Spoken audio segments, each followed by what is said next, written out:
Recording.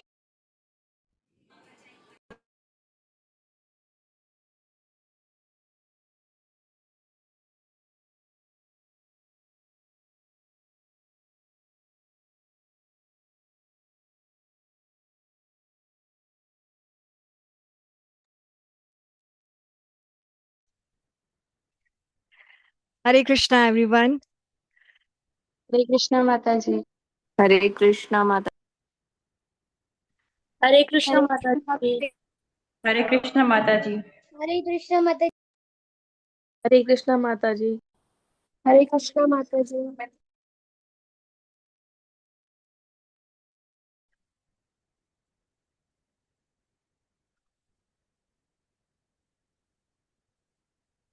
My voice is clear to everyone? Can you please tell me? Okay. Can someone say something Hare so I Mataji. make sure? Okay. Yeah, my headphones are working. Thank you, Aarti Mataji. So, welcome to today's session, and let's dive into the nectar of Srimad Bhagavad Gita. Let's recite Mangla Sharan together. Om Namo Bhagavate Vasudevaya. Om Namo Bhagavate Vasudevaya. Om Namo Bhagavate Vasudevaya. Om Ajnanatimirandasya Jnananjana Shalakaya Chaksharonmilitam Yena Tasmai Shri Guruve Namaha Shri Chaitanya Manobhishtam Sthapitam Yena Bhutale स्वयंरूपः कदा मह्यं ददाति सपदान्तिकं वन्देऽहं श्रीगुरुं श्रीयुतपदकमलं श्रीगुरून् वैष्णवांश श्रीरूपं साग्रजातं सहगण रघुनाथं वितं तं सजीवं साद्वैतं सावधूतं परिजनसहितं कृष्णचैतन्यदेवं श्रीराधा कृष्णपादान् सहगण ललिता श्रीविशाखां वितांश हे कृष्णकरुणा सिन्धु दीनबन्धु जगत्पति गोपेश गोपिका कांता श्री राधा कांता नमस्तुते तप्त कांचन गौरंगी श्री राधे भुवनेश्वरी वृषभानुसुत देवी नमामि हरि प्रिये वंशपत्रुभ्यश्च कृपा सिन्धुभ एव च पतितनां पावनेभ्यो वैष्णवेभ्यो नमो नमः जय श्री कृष्ण चैतन्य प्रभु नित्यानंद श्री अद्वैत गदाधर श्रीवासदि गौर भक्तवृंद हरे कृष्णा कृष्ण कृष्ण हरे हरे हरे राम राम राम हरे हरे नमो विष्णुपादाय कृष्णपृष्ठाय भूतले श्रीमते भक्तिवेदांत स्वामीति नामिने नमस्ते सरस्वती देवीं गौरवाणी प्रचारिणे निर्विशेष शून्यवादी पाश्चात्य देशतारिणे श्री प्रभुपाद की जय हो. So I would like to hear from you that what we discussed yesterday, any few points you remember. Not only one person going to tell me the whole discussion, but I want to hear from all of you, at least try to give me one statement, one point which you have understood or which we discussed. Just a quick revision.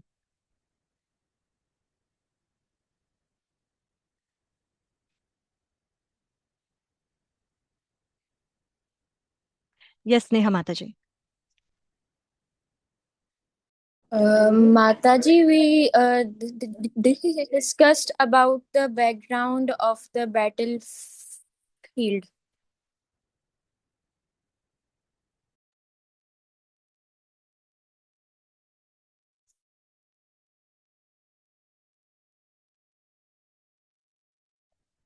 Hare Krishna Mataji, can you please kindly repeat because my internet was Hare unstable. Krishna Yes. Mataji. He also spoke about the background of the battlefield, like from the slides. Yes, thank you, Mataji. Yes, Madhavan Prabhu. Mataji, we learn about the 24 elements of our body. Hmm. The Yes, five Kritika Mataji. Okay, please, Madhavan, you can continue. Sorry. the about 5 Mahabhuts, 5 Dhyan Indri, 5 Tarma Indri, 5 Vishay, Man Buddhi Ahantar, and the 3 modes of material nature. Okay, good. Yes, Kitika Mataji.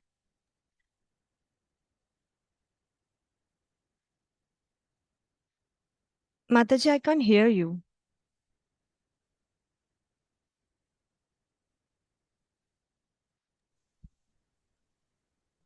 Am I audible, Mataji? Yes, Mataji. Mataji, I'm saying that we have learned about different Shankas, a law about Lord Shama concept of Lord Shri Krishna, and Lord Arjuna, and different like Yudhishthira Maharaj and Nakula Sahadev. Yes, exactly. So yes, Kashish Kumari Mataji. Hare Krishna Mataji. Mataji, basically yesterday we learned about the biasness of this Dhritarashtra, how Mm-hmm. he said that only the my sons are the Kauravas and the Pandavas Putra are the Pandav Putra, and the second Mm-hmm. the four signs of victory on the Yes, side great. of. So Hmm. that we see the Krishna side on Arjun, and the transcendental conscience, Kapidoj, and the Madhavi, basically God of fortune, is side on Krishna, Arjun. Yes, great, Mataji. Thank you. Yes, Aarti Mataji, I can see you're raising your hand. Mataji, we have seen the diplomacy of Duryodhana, Mm-hmm. how he was convincing everybody in his party so that they will fight in favor of him. Mm-hmm. Yes. Thank you, Mataji. Komal Mataji, I think your hand was raised and you just lowered Yes, it. माता माता जी आई भी मैं भी यही बताना चाहती थी कि दुर्योधन डिप्लोमेसी और सबने अपने अपने शंख Okay. बजाए Okay, that's fine, पांच Mataji. पांडवों Thank you. के Okay. Yes, Bhisham Prabhu.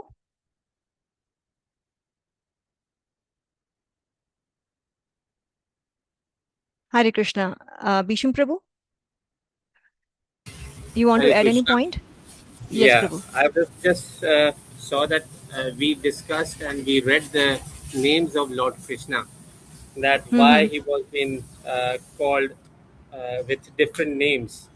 That was also very interesting, and the way Deviki Nandan, why he was being called. So these were the different names as well. We got to know in the Bhagavad Gita. Yes, And that besides is that, very. all Hmm. the shlokas, that 14 to 20 was the victory of Pandavas. That was being discussed. Yes. Thank you, Prabhu. Hare Krishna. Lavisha Mataji. Hare Krishna Mataji.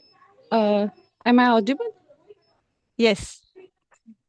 Mataji, yesterday we discussed many verses in very depth, but one thing which inspired me that ultimate goal of the Bhagavad Gita is to becoming a devotee of Krishna and keep our conscious in the Krishna. So I just inspired from this, and I was completing thinking about that line. So that was very inspiring. And yes, we were discussing about the verse in very detailed, but this thing I was very. Yes, exactly, Mataji. And this is the beauty of Srila Prabhupada, who has, presented the Bhagavad Gita as it is, and the central idea is given to us. So it's in the beginning only. So it is very easy for us to absorb it initially, and now later on we'll be, discussing it more in depth. So yes, Ansa Mataji.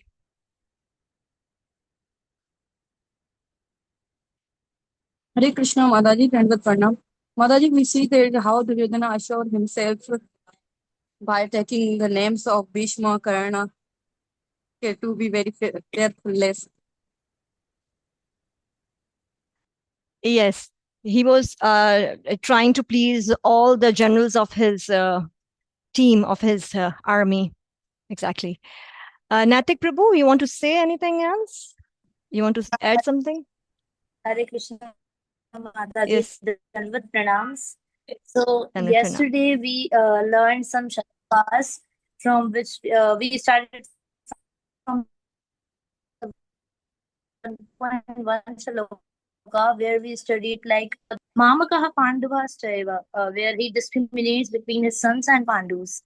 And then he asked question from Sanjaya that what is happening on the battlefield, but absolutely the fight will gonna happen, but there was which was a holy place, Yes. and the Pandu was also right, yes, holy. So that's why some things were there in his mind, and then Sanjay answered him that they have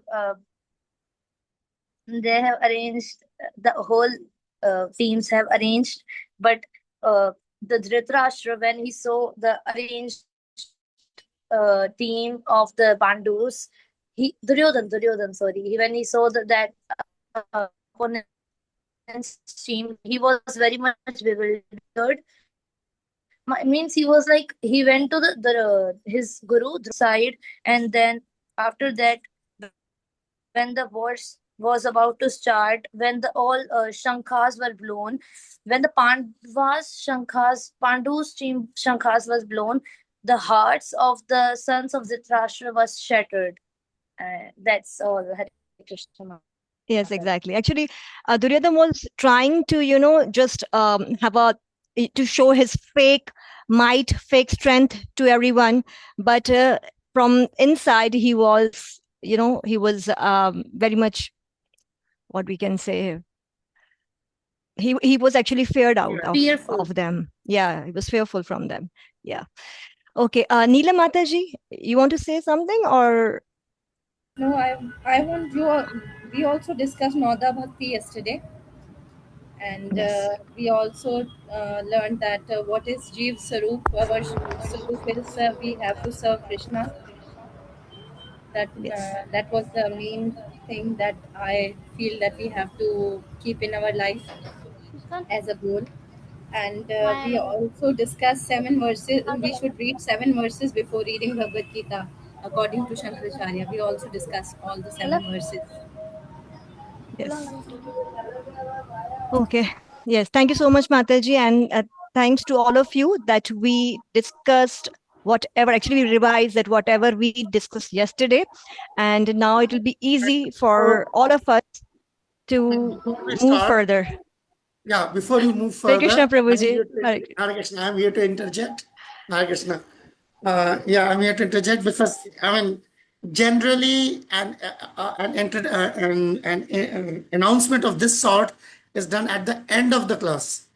But since I've seen by the end of the class, everybody starts to fizzle out, I chose to do it in the middle.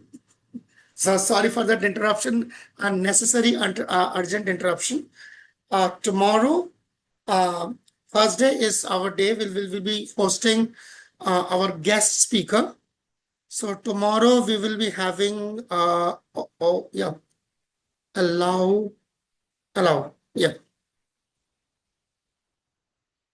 Tomorrow we will be having His Holiness Bhakti Raghaswami Maharaj with us, and the timing will be different.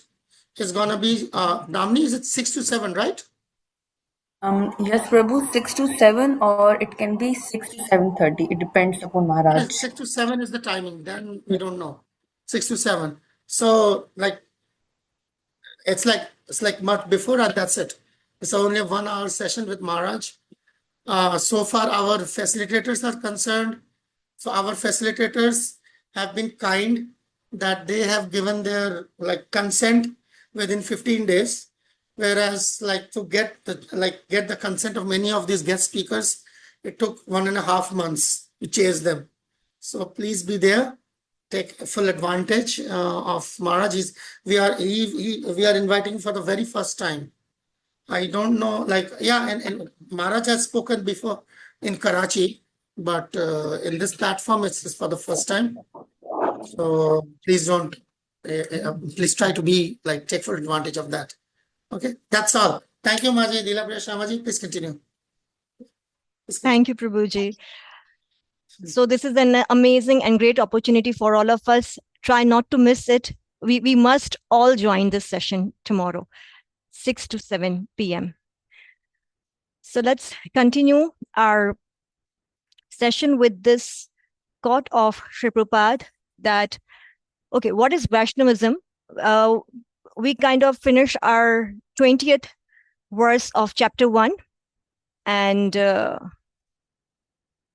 yeah, we discuss all the signs of victories, and then we also read this paragraph. We read it yesterday. Okay, so in the fighting principle, Arjun is fighting for Krishna. He's following the previous fighting Acharya Hanumanji. Therefore, he has depicted his flag with Hanuman, that Hanumanji, Vajra Gaje, kindly help me. This is Vaishnavism. I have come here to fight for Lord Krishna. You fought also for the Lord. Kindly help me. This is the idea, Kapidwaja. And so any activities of the Vaishnava, they should always pray to the previous Acharya, kindly help me. Kindly. This is Vaishnava, is always thinking himself helpless, and begging help from the previous Acharya. Bhagavad Gita 1.20, London, July 1797. You must have seen that while we do Aarti, when we perform Aarti of Lord, we, in the beginning, what we do, we first, ask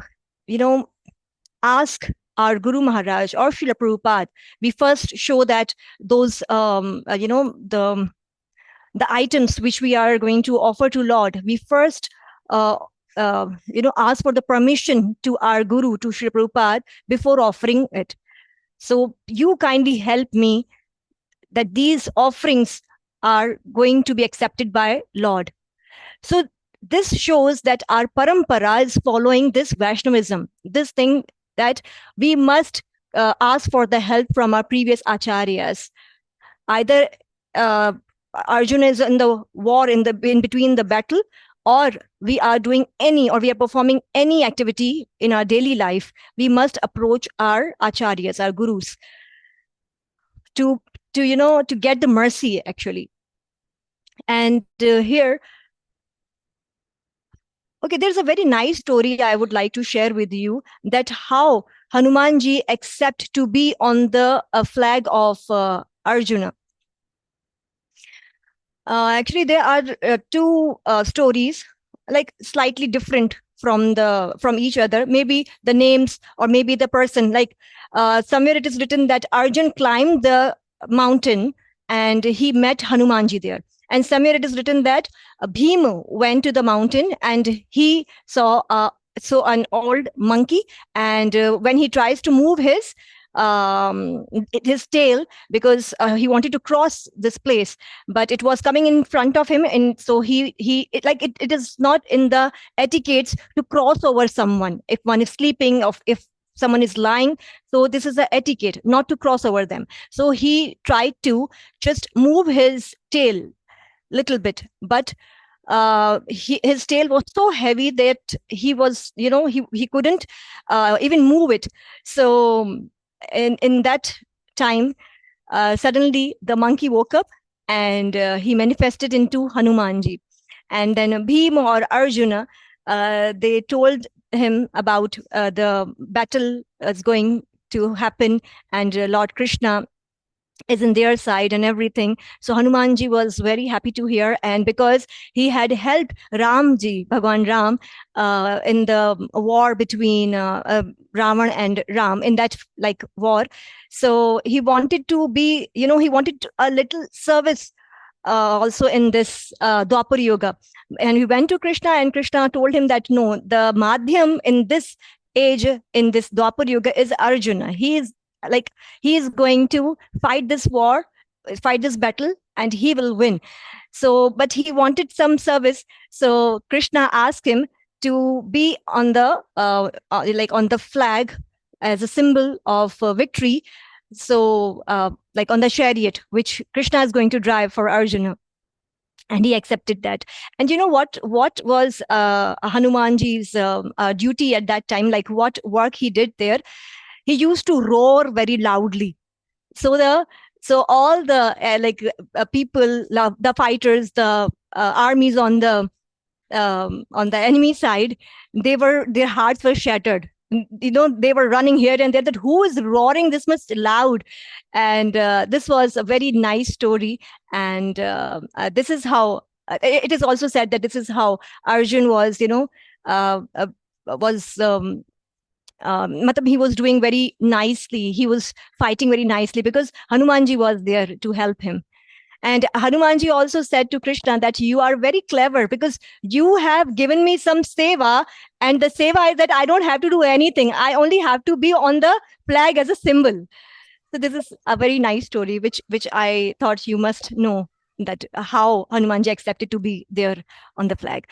So there is two missions, not only to give protection to the devotees, but also to kill the demons. So the devotees of Krishna should be trained up both ways, not only to give protection to the devotees, to give them encouragement, but if need be, they should be prepared to kill the demons. That is Vaishnavism. So now my questions to all of you, this is a kind of exercise, group exercise we are going to do. I will divide you all in, how many students are there today? 30. So I think 3 groups will, so you all discuss this thing.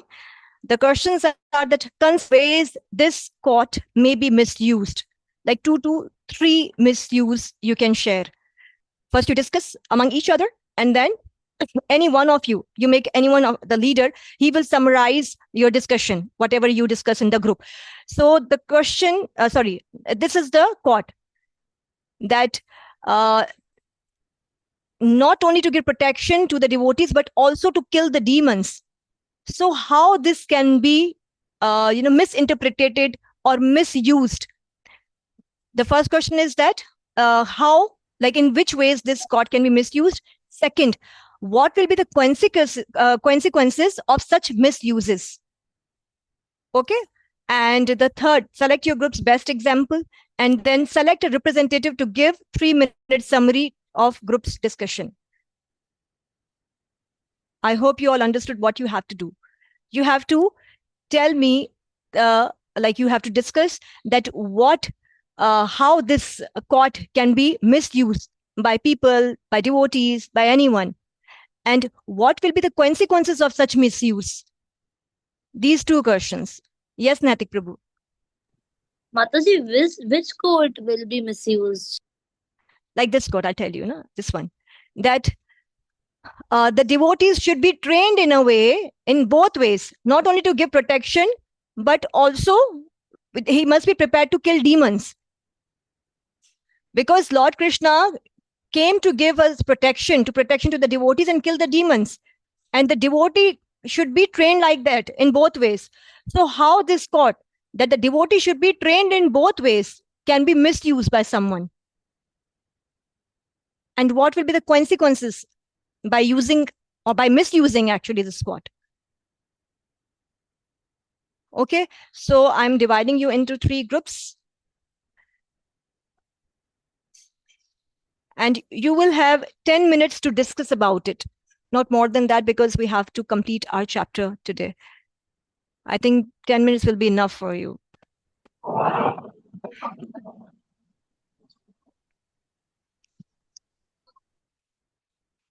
Damni Mataji, okay, I got it. I got the breakout rooms.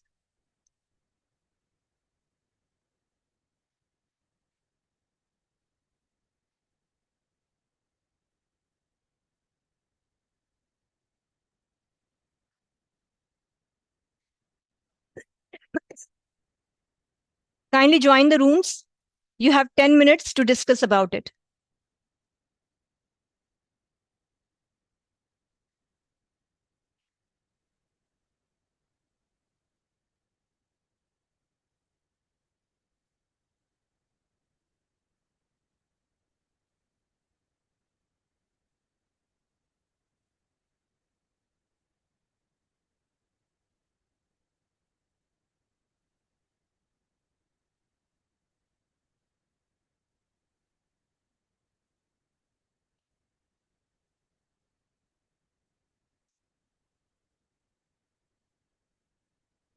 Natik Prabhu, you haven't joined any group?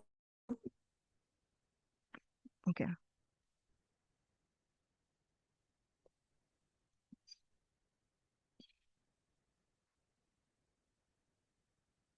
Mataji, what we have to do? I leave the meeting, so I didn't understand what I have to do. Okay. Madhavan, there is a quote by Srila Prabhupada. Here, you can see it on the screen. Just a minute. Okay. That there are two missions, that to give protection and to kill the demons, to give protection to the devotees. And the devotees should also be, trained in this way. So by hearing this quote, what person, what, how can this quote can be misused by someone?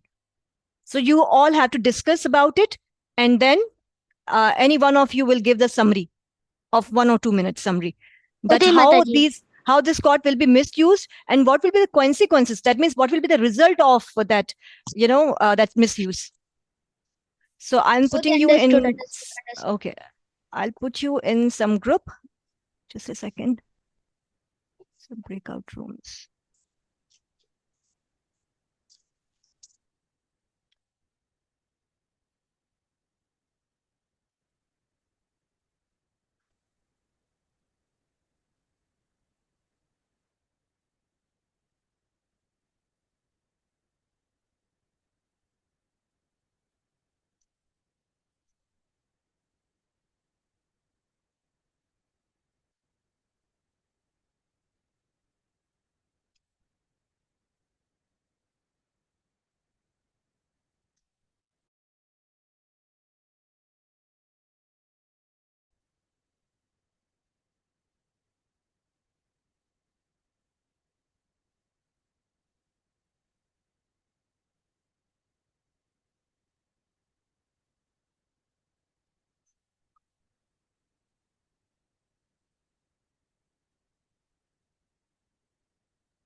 Dale.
Hare Krishna. Bhakti Mataji, you haven't joined the group? Mataji, I have joined, but that interrupts that why. That's Okay. why. In which group you were? Second room. Second. Let me put you back in that group. Krishna Mataji, can you please add another group? Internet got Okay. disconnected. Okay. Prerna Mataji, you were in which group? In which room? Mataji, I didn't know you were making breakout groups and my internet All just right. disconnected and I didn't know which Okay, group I was fine. in. You just added the group.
Hare Krishna, Damni Mataji.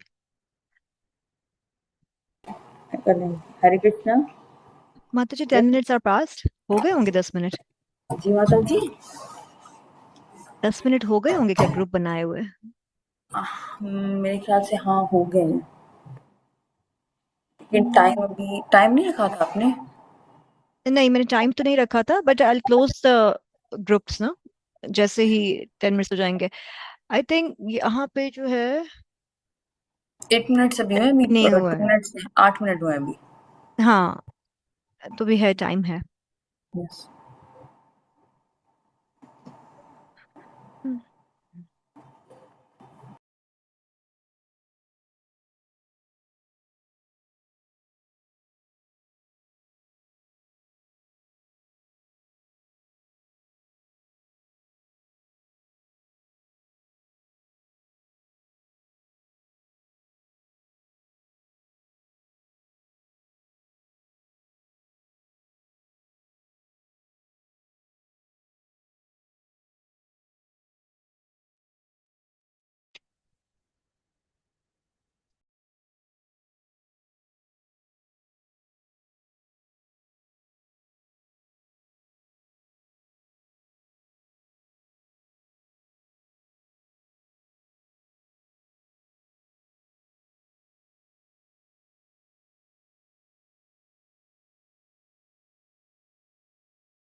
So welcome back.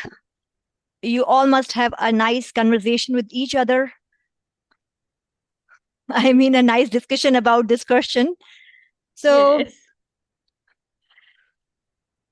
okay, let's wait for a few more seconds only. I think everyone will come Okay. out as, yeah. So who was the leader of room number 1? Kindly Madhvanda. raise your hands. Okay. Those who were the leaders of the groups, kindly raise your hands.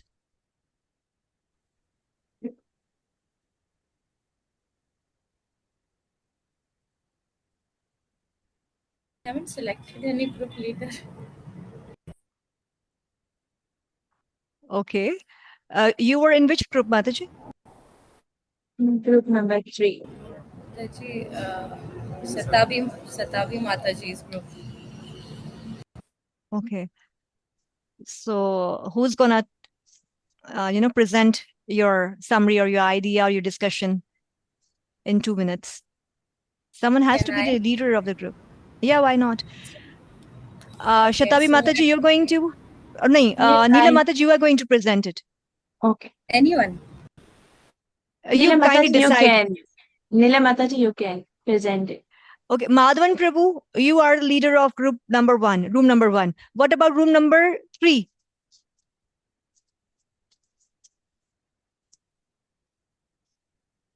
Mataji, Neela Mataji is the leader of group number 3. Okay, what about room number 2? Aarti Mataji is going to present. All right. So let's start with the group number 1, Madhavan Prabhu. So the Mataji two misuses we discussed that first is justifying your personal violence. Second is that manipulating by a leader by taking and misusing the name of Prabhupada. Okay. And the two consequences are first that hate, like want to ruin the religion's or ISKCON image. Okay, so Madhavan Prabhu, that is the consequences, right? And what will be the ways of misusing it? In which way it will be misused? What will be done? By justifying. By justifying your personal violence, by justifying your personal violence, that you have a violence or you have a fight with a non-devotee, so you are like, he is a non-devotee, so I can tell him, I can take revenge on him because Prabhupada has said it. So these are the two misuses, that misusing of the name of Prabhupada and then justifying your personal violence. Okay. Thank you, Madhavan Prabhu. Hare Krishna. Hare Krishna. And room number 2, Aarti Mataji. Hare Krishna Mataji. Mataji, is that as per Krishna's instructions to the Arjuna, as he was Kshatriya, so he said to fight for the dharma. And the misuse can be somebody fights for his own personal revenge or their own personal gains. So the consequences will be all like doing it. And Gita said that you have to fight for your duties, no? So it's like you do your duty. So they start fighting for their personal reasons. So that can be misuse. And what will be the And, consequences of this? the consequence will be everybody will destroy the message of the Bhagavad Gita, because Gita is being said to just preserve the dharma, and they are going against the dharma to punish anybody. The government is there, the police is there, the authorities are there. We are nobody to go and kill somebody, or we're nobody to go and punish somebody. Like हाँ, ये जो info stud है ना, इधर Exactly. जाके आपको जो है ना अपनी ईमेल पासवर्ड डाल के. Okay. Thank you, Aarti Mataji. Very nice explanation. And Neela Mataji, are you going to present your group, or Shatabi Mataji? What do you have decided now, finally? I'm going to do it. I'm going to share. Okay. Actually, Mataji, I have learned that over there they have used a strong word, killing the demons. Means this can create hatred, intolerance, and even there will be justification by the devotees used to harm others. So this was the thing I have understood from this. And if you are saying, because we are promoting our self-worth as compared to them. Means we are thinking or for our own self.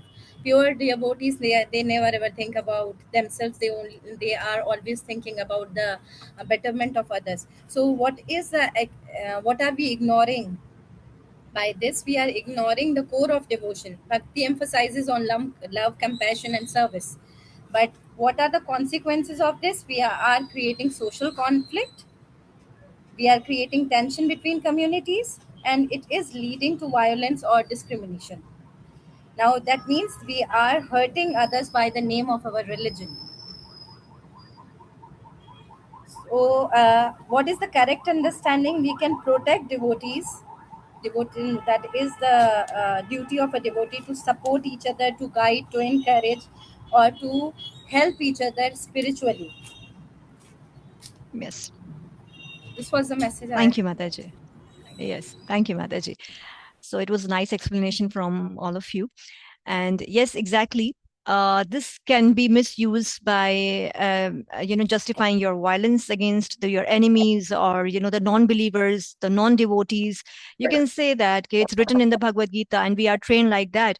So that will be the way to misuse it. And the consequences will be that nobody is going to believe in Bhagavad Gita, because people say that, the same thing we are hearing from everyone, from the non-believers also. They are also fighting like cats and dogs. And the same thing, if it is Bhagavad Gita, or if the devotees are learning such things, then why to go to such temples where, these things are, the violence are, teaching.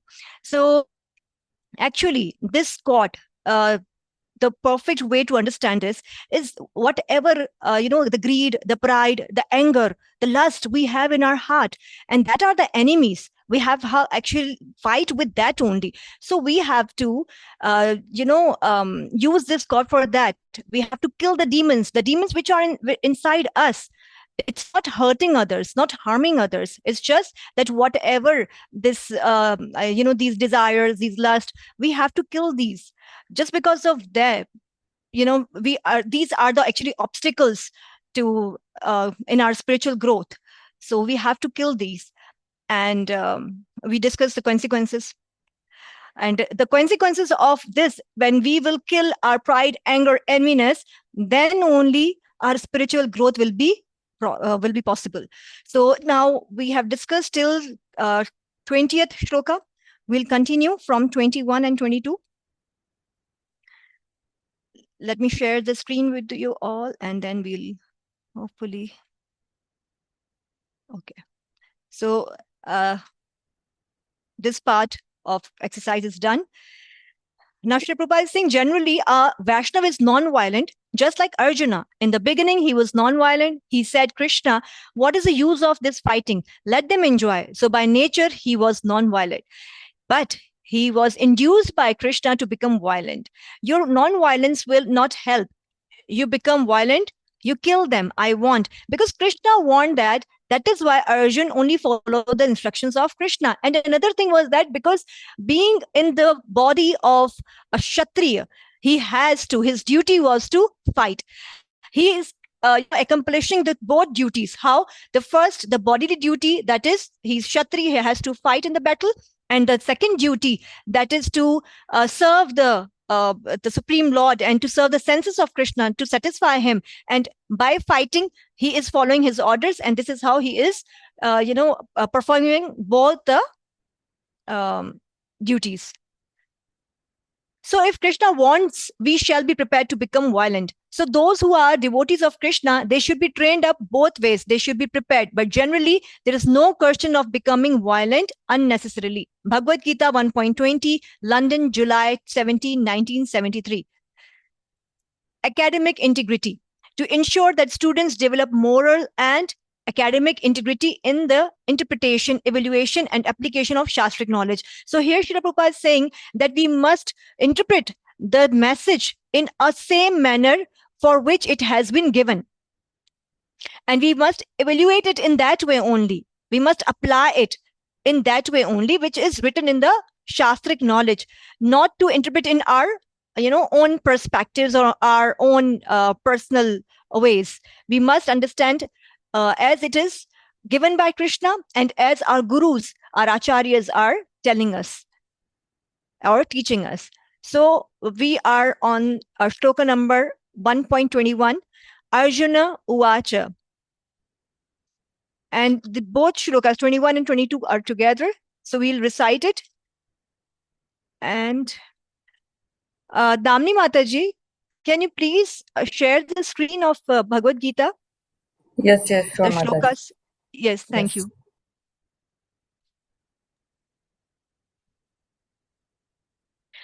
Arjuna Uvacha Senayorubhayormadhe Ratham Stapaya Mechvata Yavadetan Riksheham Yodo Kaman Avastitan Kermaya Sahayodhavyam Asmin Rana Samudhyame. Now you will see that Arjun here in the shloka calling Krishna Achyuta, Achyuta. You will observe that here, this is the first shloka. Arjun is going to speak, like Arjun has started speaking to Krishna, and he is saying Achyuta here. And you will notice that the last shloka, like the last shloka of this Bhagavad Gita, which will be spoken by Arjuna later on in 18th chapter, that is 18.73, here again, the same word Achyuta is spoken by Arjuna. So this word Achyuta means that the Bhagavad Gita, when it is spoken by Arjuna, or when he has started asking about his queries or talking to Krishna, he has begin with the Achyuta and he'll end it with the Achyuta. The Achyuta word means that infallible. Infallible means who never falls and who never fails to show his affection to his devotees. And here we can see that that Lord Krishna is going to take orders of Arjuna, because Arjuna is asking him to take his rath in between the two armies, because he wanted to see that who has come for the fighting. And the Lord, the another meaning. Okay, and from this section, we can see that from 21 to 27, the central idea is given, that is Vatsala, that the Lord is Vatsala. The Vatsala means Vatsala. What means a calf, and Vatsala means a cow, and a cow who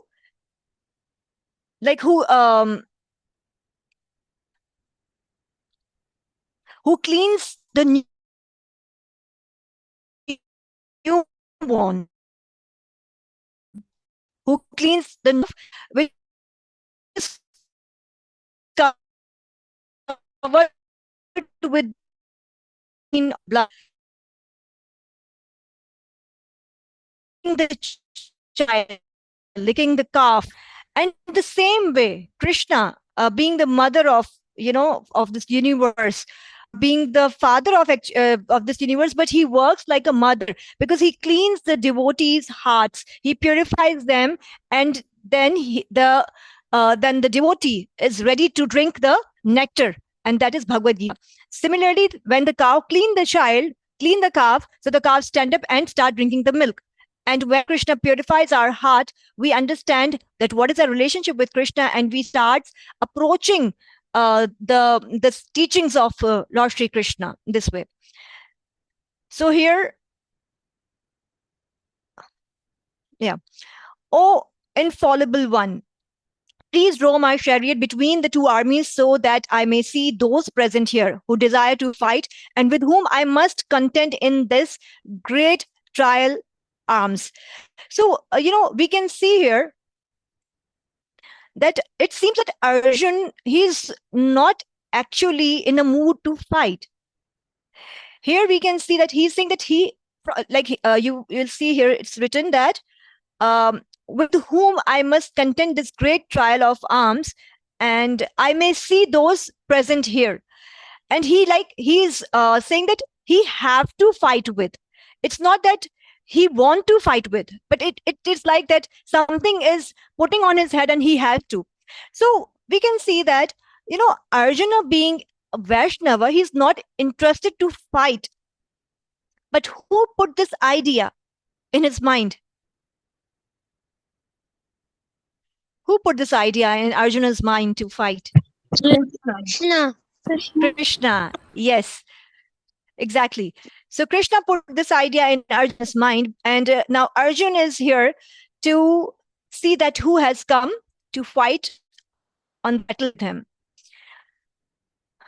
Shlok number 23. And shlok number 23, it's written that Yotsamanan aveksheham etetra samagata dartarashtrasya durbuddhir de priya chikeshava. Now here the word durbuddhi. Durbuddhi means evil mind. And who is evil mind? Duryodhan. Duryodhan is evil mind, so same his father is. And because he is supporting here, he is supporting the Duryodhan here for this evil act. And in this purport, there's a word written that must have been birds of the same feather. That means all those who have joined, they all are evil-minded. They are also like them, who are coming, who have came here for in the fighting spirit with the Pandavas, who are on the righteous path. And now we'll see on the on shloka 24. Sanjay is calling him Gudakesha here. Evam yukto Rishikesho. Again, the Rishikesho word is used here for Krishna, who is the master of the senses or the controller of the senses. Gudakeshena Bharata Senayor Ubayor Madhye Sthapaitva Rathotamam. Here we can see that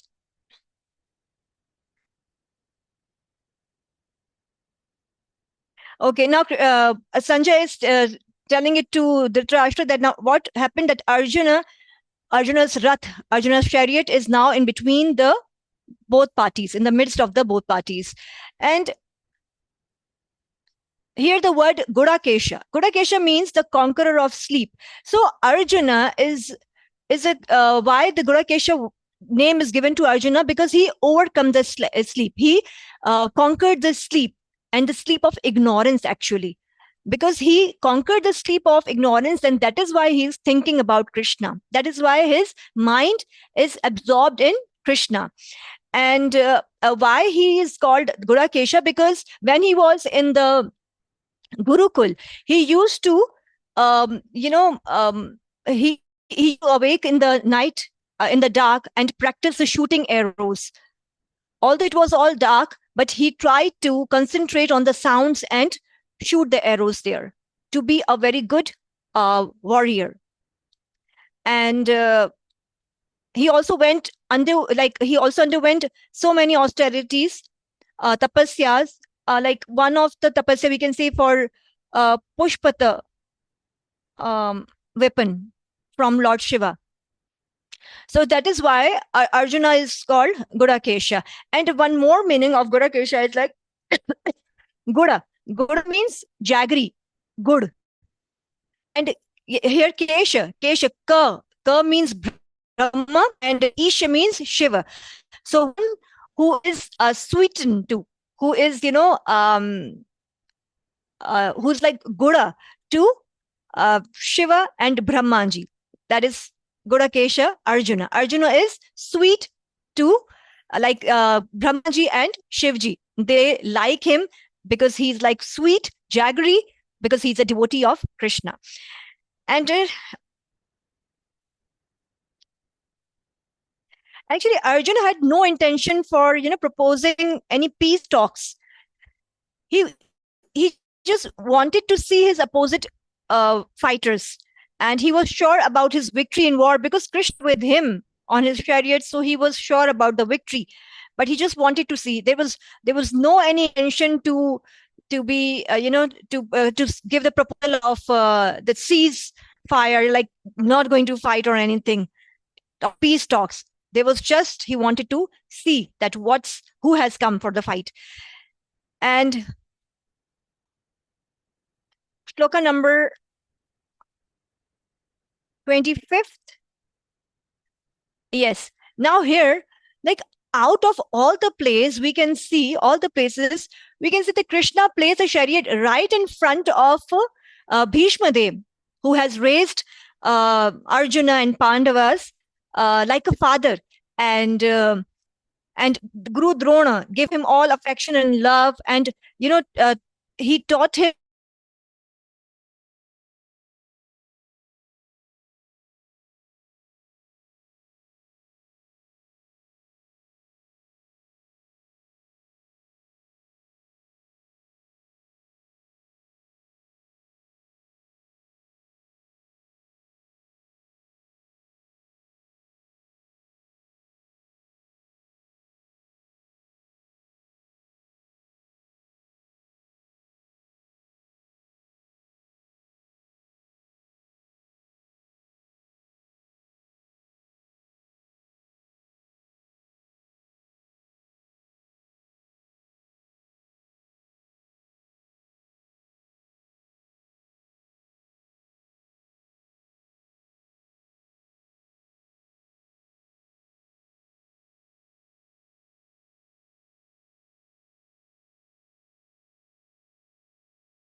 Hare Krishna. I'm sorry, just got disconnected.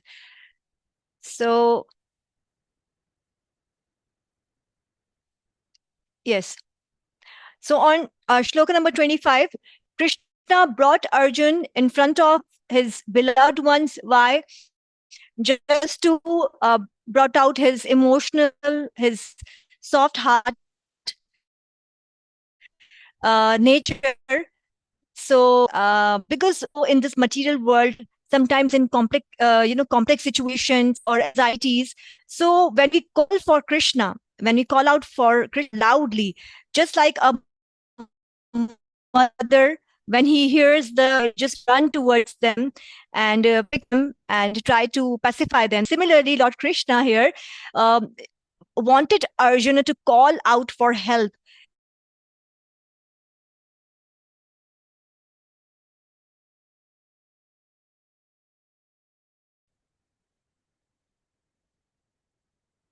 Again, sorry. So I don't know why there is an interruption in this shloka only. Again and again, I'm getting disconnected. So, all right. So Krishna here, he listens to Arjuna's cries. He just wanted to brought out all his emotions.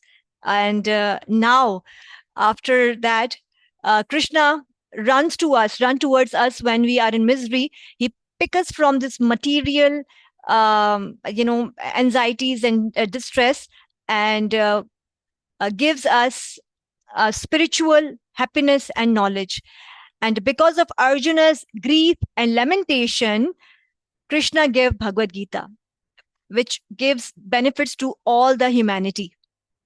That was the reason to brought the rath in between, like in front of Dronacharya and Bhishma Dev. And in 26th shloka, there Arjun could see within the midst of the armies both parties, his fathers, grandfathers, teachers, maternal uncles, brothers, sons, grandsons, friends, and also his father-in-law and well-wishers. From here only the Vishad, the Dukha, of Arjuna has started by seeing them. So, okay, on the 25th shloka, just one more thing I want to add. Here Krishna says, just behold Partha, all Kurus assembled here.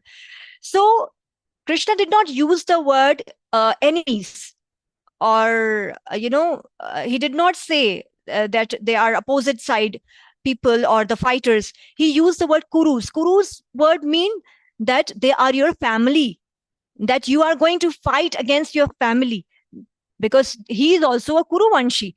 So Krishna is reminding Arjun that both sides belong to the same family dynasty. Krishna knew Arjun's mind was wavering already. When he just saw that my close ones, my relatives, my nephews, my uncles, my brothers, everybody, my cousins, grandfather, everybody is there. He was already, wavering. So he challenged him to behold his relatives to see if he could maintain his warrior duty, dharma. Means by seeing them, by seeing his relatives, Arjun is still going to have the same spirit of fight. He will stand on his Kshatriya dharma or not. So Krishna is challenging him.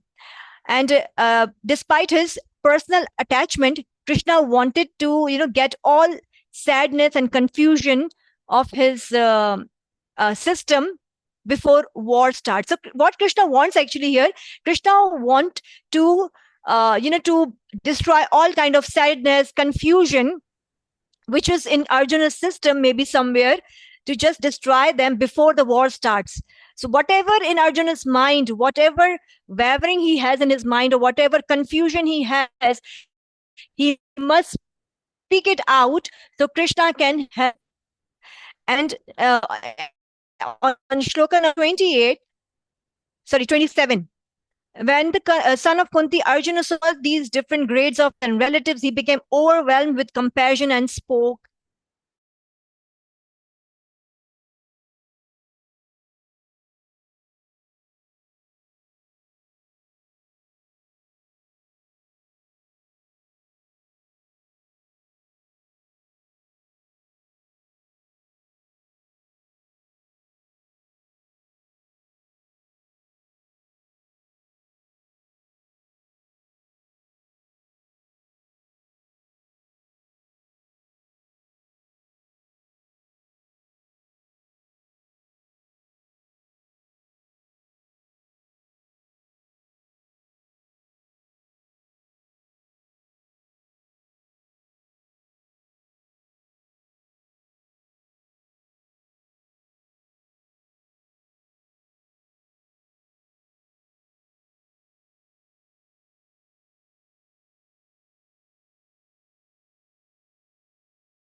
Hare Krishna.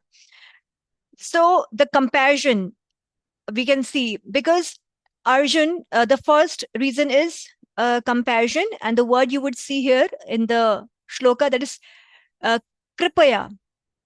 Sarvan bandhu avas. Mataji, can you just show me the complete shloka, Mataji? Yes, thank you.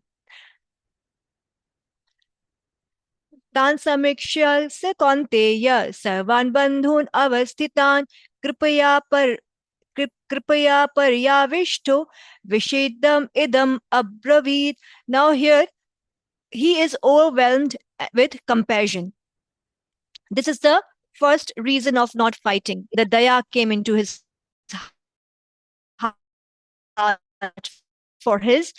And on 28th shloka,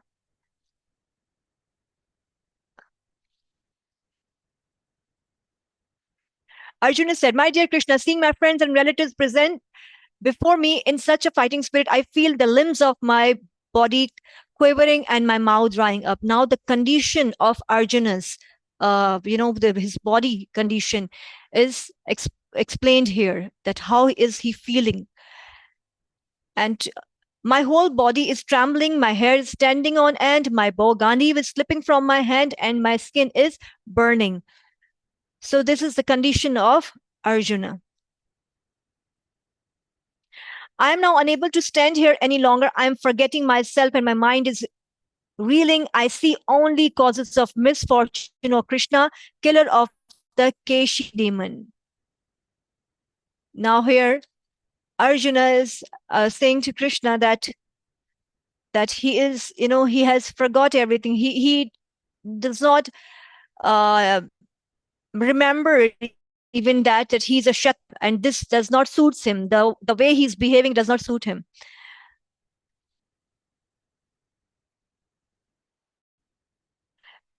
And on 31, I do not see how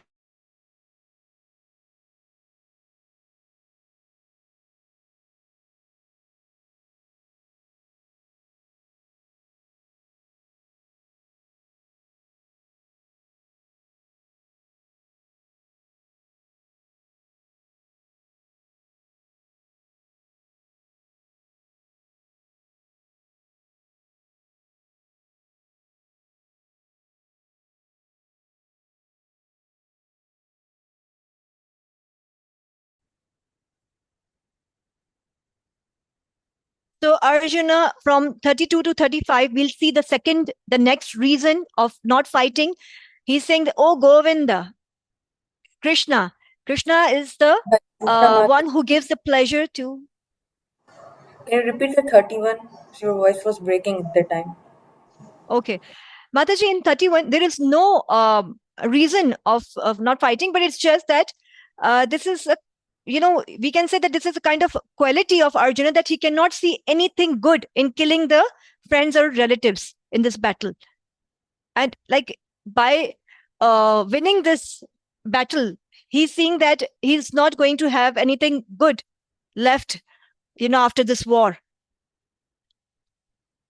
So here, from the next shloka, like 32 to 35. Second.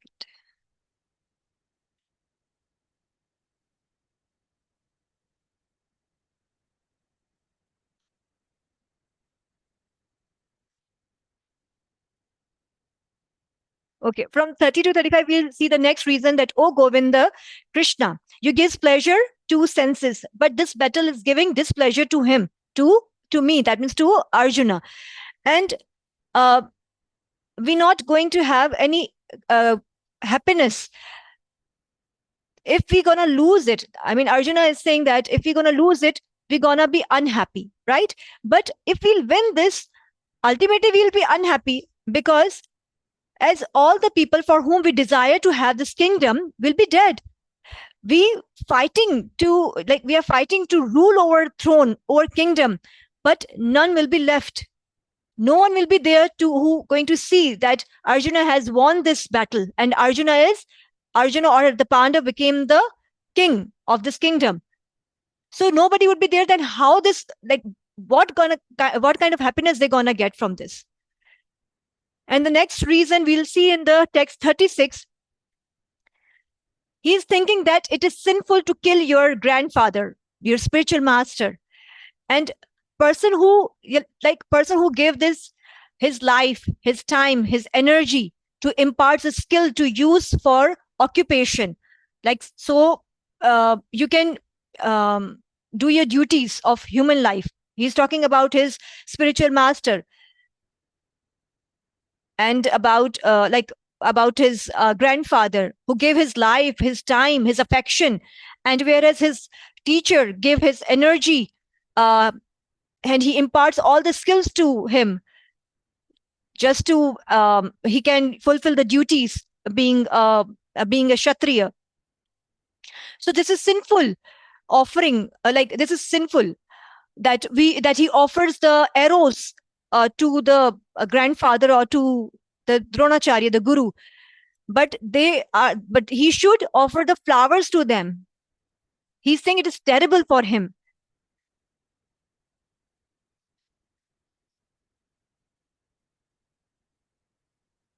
And in next shloka, but I think it's in the same, in 36 shloka only, he's using the word O Madhava.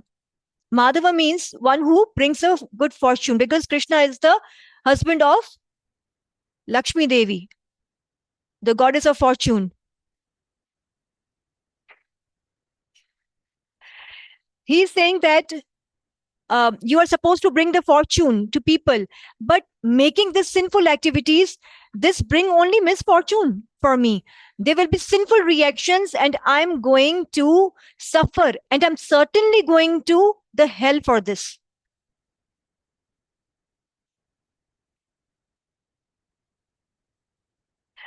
And in the purpose, Srila Prabhupada he talks about it, that it is not sinful even if Krishna did not give order to Arjuna for fight. Means on the material level, if you see on the material stage or state also, not on the devotional services, but at the material platform also, it is not sinful. It is not a sin to kill the aggressors. Aggressors means, like the Vedic injunctions also give us, also tells about the 6 kinds of aggressors. The one who gives poison, and the second who set the house on fire, third who attacks with the deadly weapons, And fourth, one who plunders riches. Fifth, that one who occupies another's land, and one who kidnaps a wife. So you can see that all these things were done by the Duryodhan and his brothers to the Pandavas. They tried to set them on fire in Lakshagriha, where they went for the vacations with the mother Kunti, and Duryodhan gave poison to Bhima in the childhood only, and they try to attack, like they are going to attack them with the deadly weapons, and they plunder their riches by with that gambling match, and they occupies their land also. They took all of their kingdom, their lands, and they also like here it is written that kidnaps a wife, but they mistreated with her. They offended the Draupadi. Yes, Natik Prabhu. Mataji, in which shloka is this 4 activities written, and can you repeat all 4 activities and the activities done by the Kurus? These six activities, right? The aggressors' activities, they are written on the purport of 36 shloka.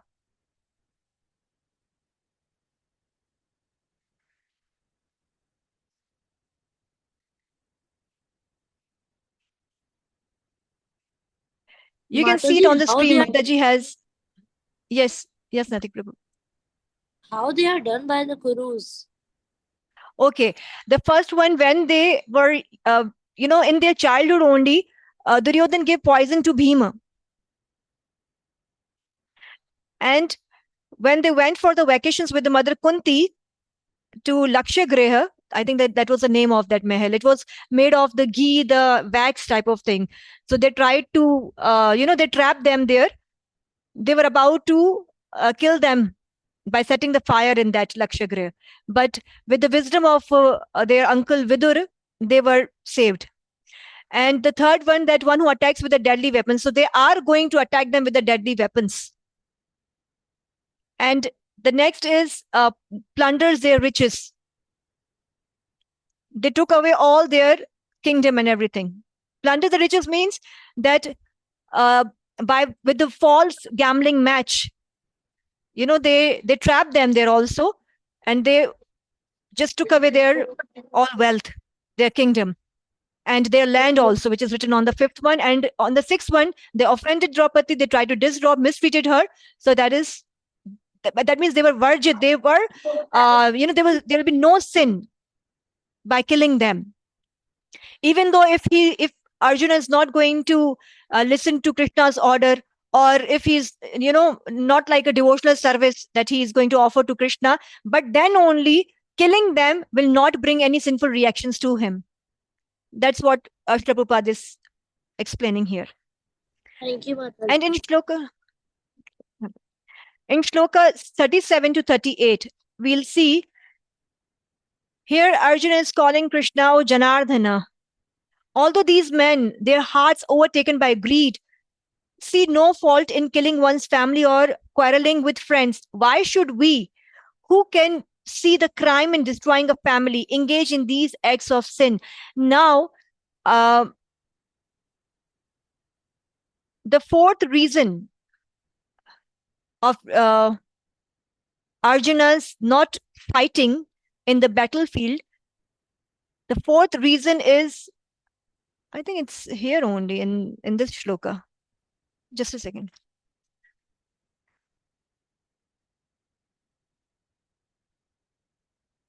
Okay, yes. The destruction of the dynasty, it is written on the 39. So that is the fourth reason, destruction of the dynasty. It says that with the destruction of the dynasty, the eternal family tradition is vanquished, and thus the rest of the family becomes involved in religion. So how it happens?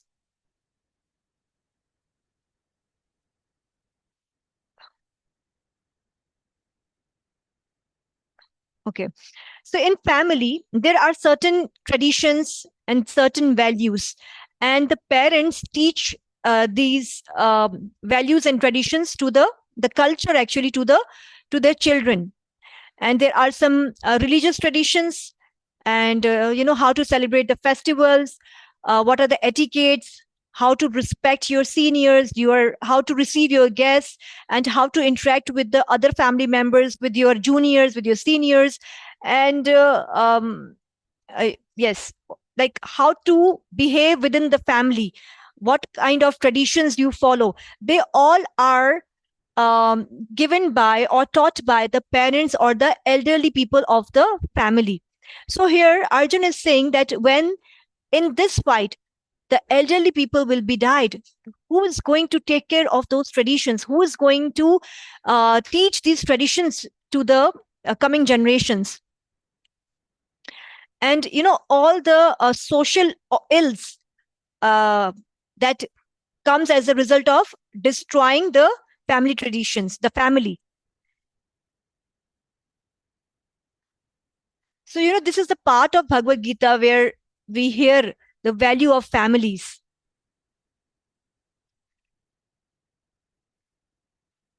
And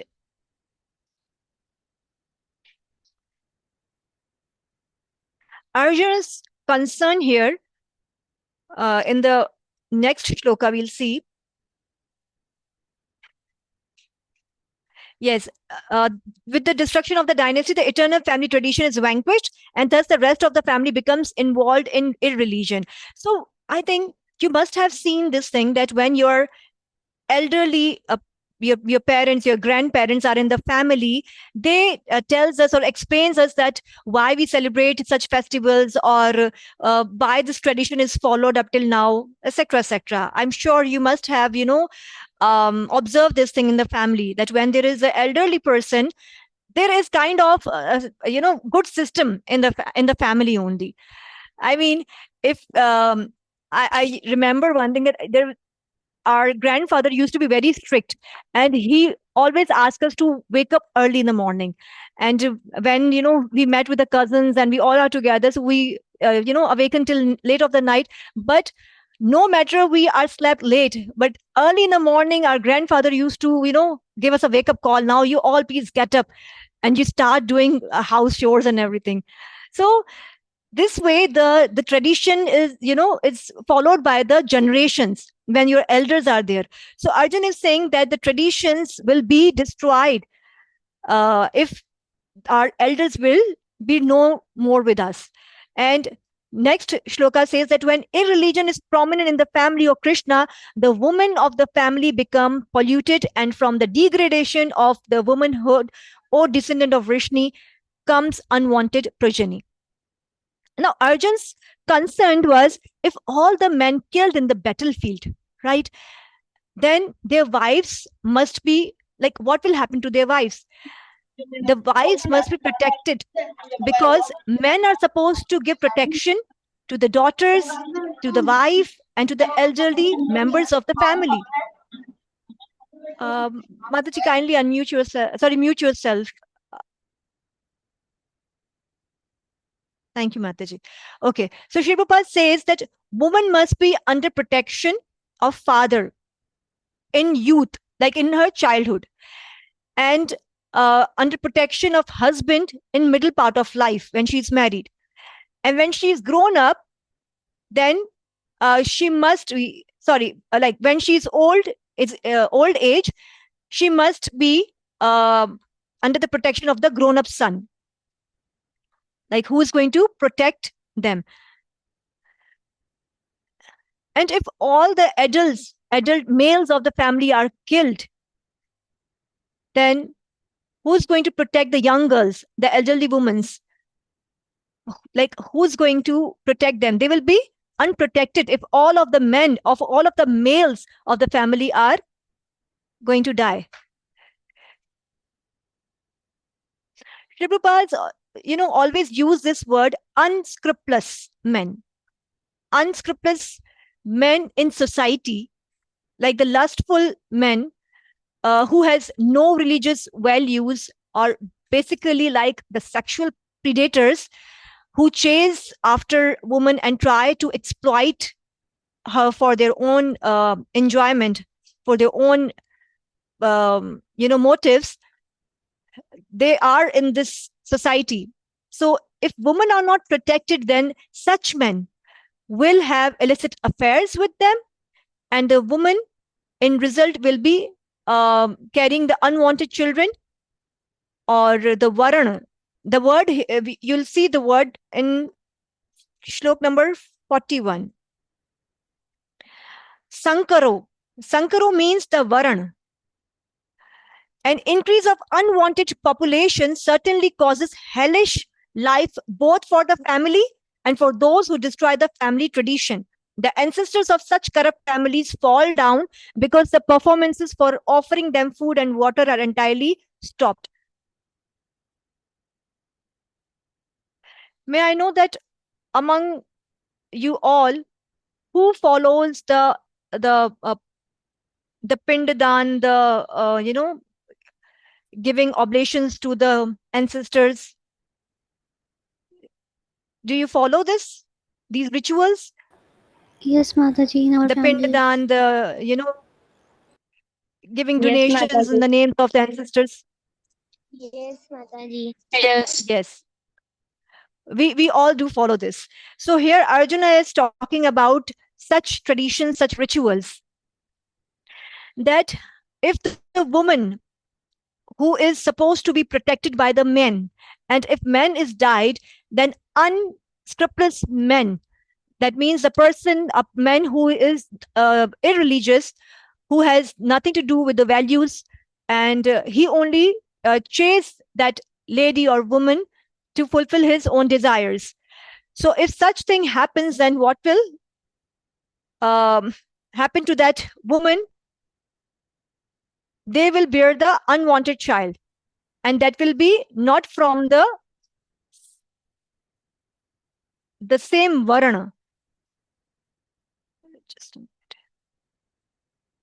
Yeah, the sankrana means the varana, means they will be mixed varanas, like the kshatriyas married to the shudras.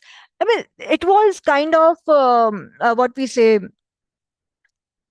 like in the past, it happened so that that only the brahmans girls were married to the brahmans male only, and the kshatriyas to kshatriyas only. But it was also fine to marry to the brahman kul girl can marry to the kshatriya male. So it was all fine, but to marry in the like vaishyas, in the shudras, that was not acceptable in that time period. And even we see this thing in our society also, that mostly people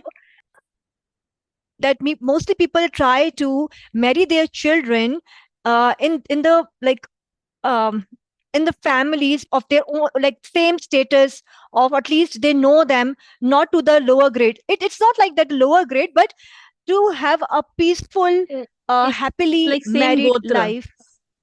like same gotra, no? Yes, same gotra, or you can say that at least they have the same family status. So in this way, they both will be, they live happily. And suppose if the poor girl is married to the very rich family, then again there are some confusions, some misunderstandings. These sort of things happen. They do happen. So in that time also, they used to marry in the same varanas, marry their children in the same varanas. So if the woman is going to mix up with the or involved with some unscrupulous person, then what will happen? There will be the mixed varanas, and just because of the mixed varanas, there will be the ancestors will not accept the what we call that word, yeah, oblations. जो हम पितृदान जो करते हैं, the food we offer, so that will not be accepted by them. This is what it's saying here. And the Varana ashram system will be corrupted and will be complicated to follow. Shri Prabhupada says here that Varana ashram designed so that good population will leads to spiritual progress of the state. So here Shri Prabhupada is saying that why it so happened in that time that the people should marry in the same status or in the same Varana families, so that the population which is going to be generated, that will lead towards the spiritual growth. And here,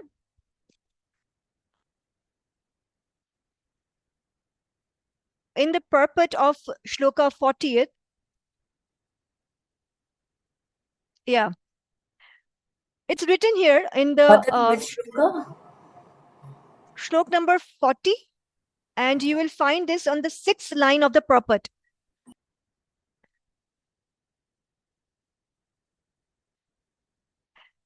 But we can read this purport. I think that good population in human society is a basic principle for peace, prosperity, and spiritual progress.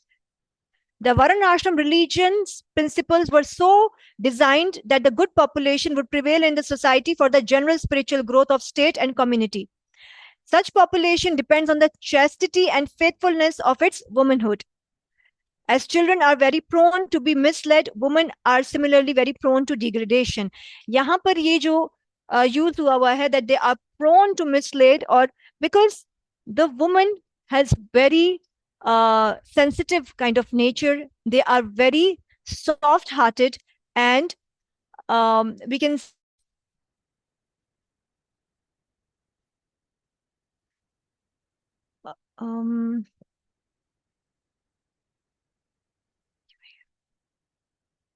no. Yes, they are soft-hearted and tend to be easily swayed by emotions. And further, it is written, therefore, both children and women require protection by the elder members of the family.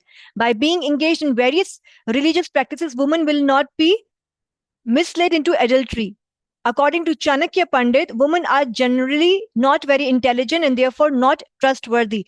So Srila Prabhupada is saying that Chanakya Pandit is not the spiritual authority who is saying this word, because hearing this thing, I understand that all the ladies here would be, thinking that what's going on, why it is written that they are less intelligent, or why not trustworthy, but it's not like that. Sri Prabhupada is, in his further, discussions, he said that Chanakya Pandit is not a spiritual authority, he is a political authority.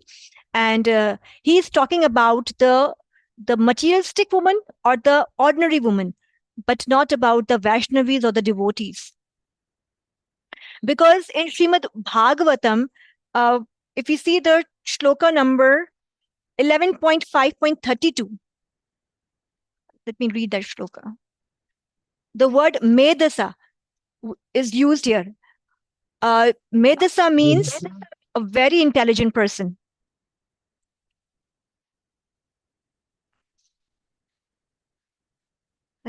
Yes.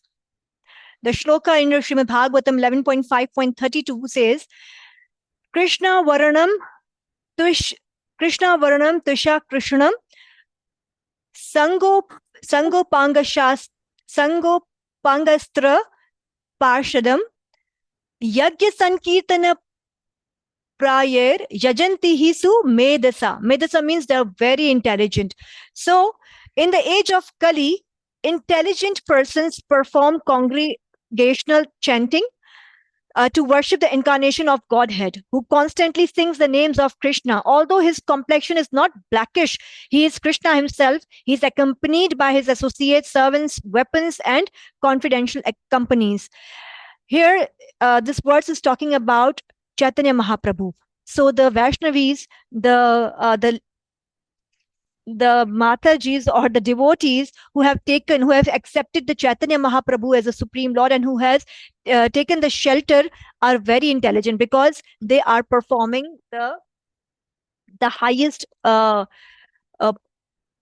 perfection of life. They have attained that goal. And what is that goal? To attain, to chant and to hear about Krishna, and they are chanting. That means they have their heart purified, and this is the way to be to reside in Lord Krishna's abode. So here it is said that maybe Chanakya Pandit is saying here, and Arjuna is also worried about the security and the protection of the woman. And why he's worried about the woman? Because she is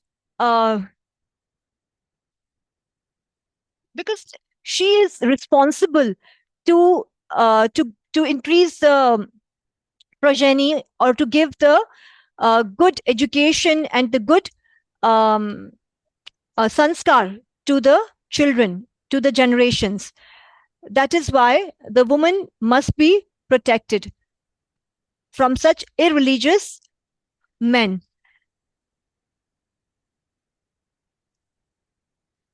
So the different family traditions of religious activities, I'm reading the purport of 40th shloka, should always engage them, and thus their chastity and devotion will give birth to a good population eligible for participating in the Varan Ashram system. On the failure of such Varan Ashram dharma, naturally the woman become free to act and mix with men, and thus adultery is indulged in at the risk of unwanted population. And now Srila Prabhupada is saying that it's not only because the woman is very soft-hearted, that she's swayed away by her emotions, and she easily come into anybody's sweet words and sweet talks. So Sri Prabhupada is saying irresponsible men also provoke adultery in society. That means he is the person, he is the main cause and reason of all such adulteration, that irresponsible men. This all unwanted children will be, will be born just because of them. So unwanted children flood the human race at the risk of war and pestilence.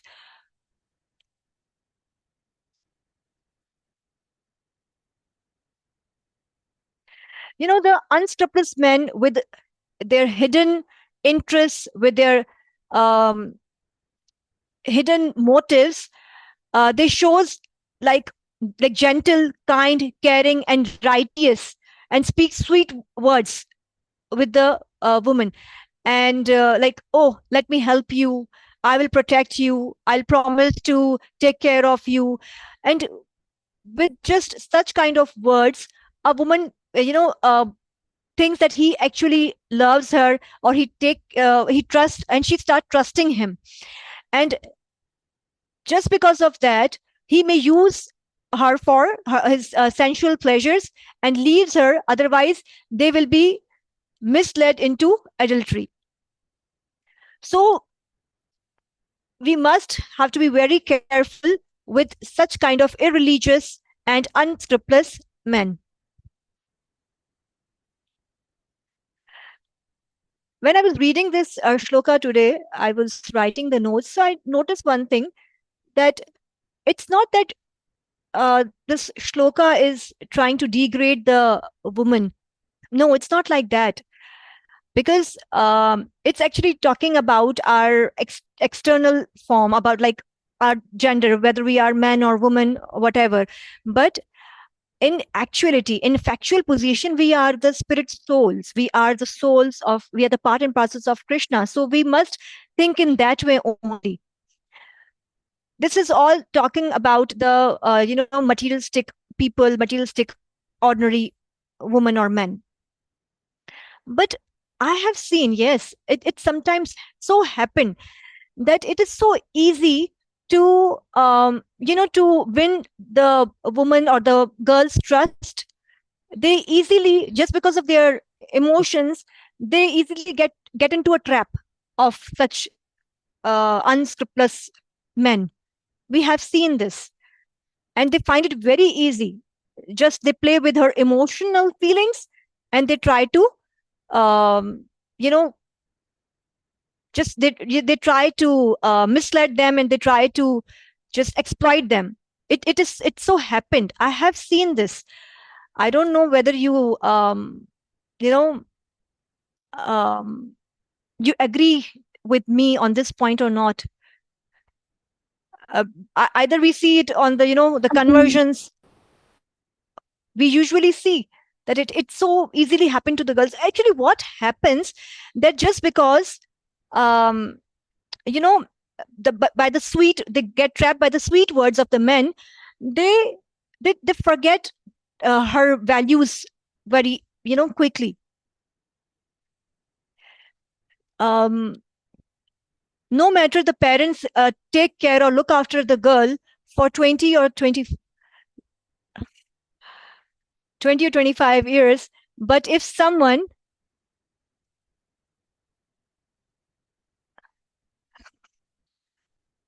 okay, so okay, fine, Prabhu, you may not agree, but I have seen it. It's what I feel. That's why I'm sharing it to I you. have seen so many. I have seen so many boys being fooled by smart girls. You can Yes, you can yes, you, can- you, that's can- you can that's if true. you take a poll, and you will generally see most of the poets are boys, not girls.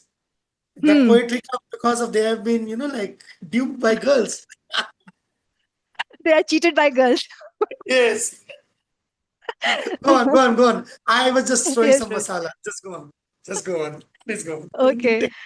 So, well, this is the possibility that uh, yeah, this is a possibility, and anything can happen in Kali Yuga. Yes. So this is how the like Arjun's concern was just because of that. Okay, um, uh, due to such degradations, there will be the increase in unwanted population, and our ancestors will fall from the like they will fall into the uh, they will fall down. Actually, the ancestors of such corrupt families fall down because the performances for offering them food and water are entirely stopped.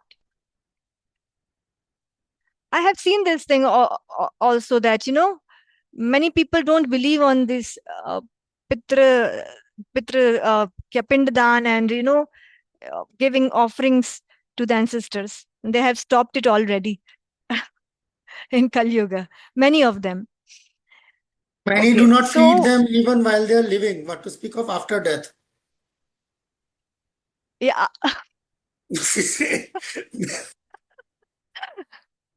Yes, Prabhuji. Okay. And Krishna, in the later shlokas, we will see in the later chapters that Krishna says that it doesn't matter if even one is a Shudra, one is a Vaishya or a woman, or anyone from the low class family, the Malish family, it doesn't matter. They can achieve higher destination just by following the instructions of Krishna, just by reading this Bhagavad Gita and following the instructions of Lord Krishna, just by following the processes, nine processes of bhakti. By doing bhakti, one can achieve that higher destination. So it is completely depend on who is taking this process of bhakti seriously. And actually, Srila Prabhupada never wanted to put women down in this movement. You can see that the women are very much empowered in this movement. We all have same status. We all are, having the same. I mean, we have the same. What we can say that we get the same opportunities as the male prabhus get in this moment. We get the same education and everything. Like we are so blessed to have the same the same rights in performing our bhakti devotional services. So it's just that Shri Prabhupada is saying that it is very important that the woman should be protected from the degraded men. Yes, Bhisham Prabhu, you wanted to say something? Yes, I was having a concern in shloka 41. Yes, Prabhu. Uh, There's written thus: when remnants of prasadam food are offered to forefathers by descendants, the forefathers are released from ghostly or other kind of miserable life. Such help rendered to forefathers is a family tradition, and devotional, those who are not in devotional life are required to perform such rituals. But now it's saying one who is engaged in devotional life is not required to perform such actions. Yes, Prabhuji. If you are a true devotee, if you are in that status of, stage of devotion, then you don't need to. So it's up to us. Either we are on that stage or not. If we consider ourselves a very pure devotee, then it's fine. Then you don't need to do any such kind of, traditions, rituals. But if you feel that still you are not on that position, you're not a pure devotee, then you have to follow it. Okay. So it is written here that one who is engaged in a devotional life is not required to perform such actions. Devotional life means that either like if we are you know absolutely in this devotional life, we are 100% in devotion to Lord, then there is no need. Because we see that Lord Narsimha, he said that when Prahlad asked for forgiveness for his father, that Lord Narsimha said that I have वो आपकी 21 पीढ़ियों को जो है वो मैंने तार दिया है. So it seems that when you are a devotee, then there is no need to perform such rituals because the Lord has already आपके जो भी ancestors हैं उनको तार दिया है. So that's what it says here.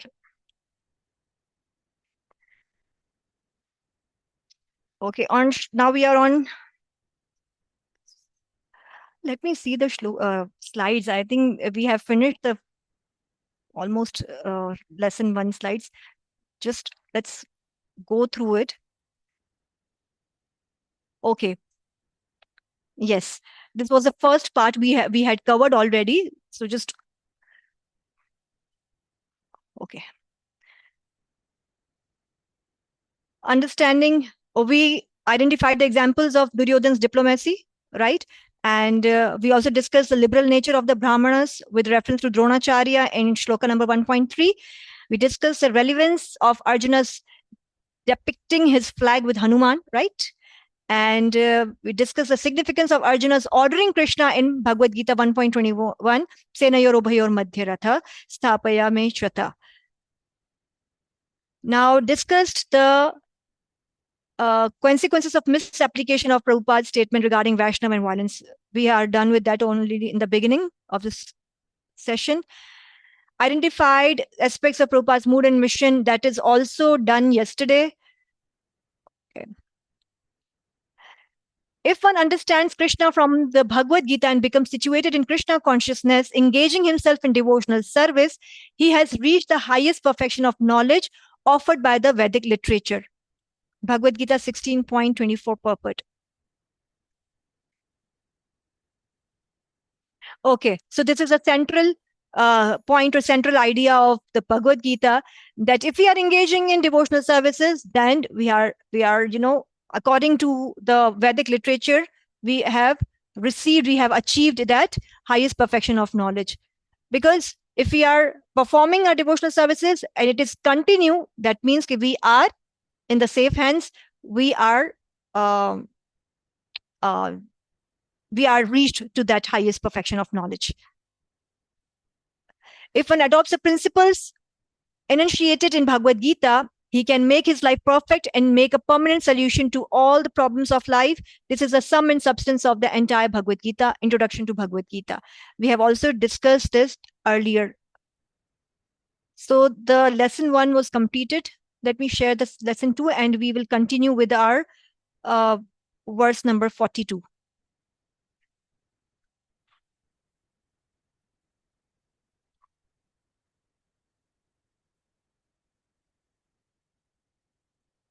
We are done with this.